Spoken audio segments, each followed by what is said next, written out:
تفسیر القرآن آج کا سبق سورۃ الانعام آیت نمبر 19 سے 21 تک۔ اعوذ باللہ من الشیطان الرجیم، بسم اللہ الرحمن الرحیم۔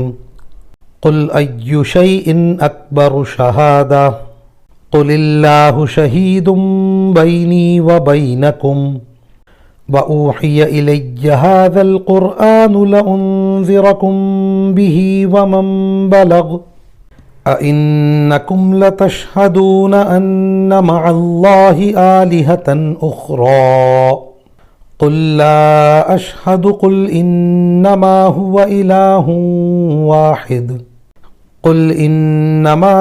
إِلَٰهٌ وَاحِدٌ وَإِنَّنِي بَرِيءٌ مما تشركون۔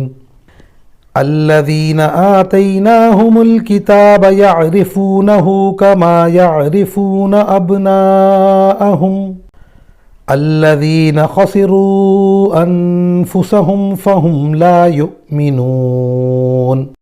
ومن أظلم ممن افترى على الله كذبا أو كذب بآياته انہ لا یفلح الظالمون۔ ترجمہ: کہو کون سی چیز ایسی ہے جو کسی بات کی گواہی دینے کے لیے سب سے اعلیٰ درجے کی ہو؟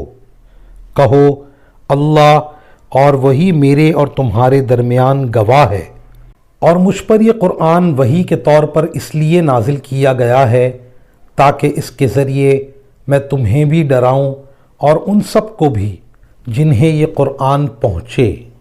کیا سچ مچ تم یہ گواہی دے سکتے ہو کہ اللہ کے ساتھ اور بھی معبود ہیں؟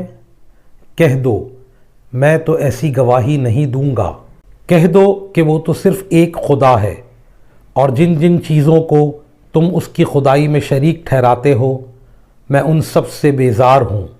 جن لوگوں کو ہم نے کتاب دی ہے وہ ان کو یعنی خاتم النبیین صلی اللہ علیہ وسلم کو اس طرح پہچانتے ہیں جیسے وہ اپنے بیٹوں کو پہچانتے ہیں۔ پھر بھی جن لوگوں نے اپنی جانوں کے لیے گھاٹے کا سودا کر رکھا ہے وہ ایمان نہیں لاتے، اور اس شخص سے بڑھ کر ظالم کون ہو سکتا ہے جو اللہ پر جھوٹا بہتان باندھے یا اللہ کی آیتوں کو جھٹلائے۔ یقین رکھو کہ ظالم لوگ فلاح نہیں پا سکتے۔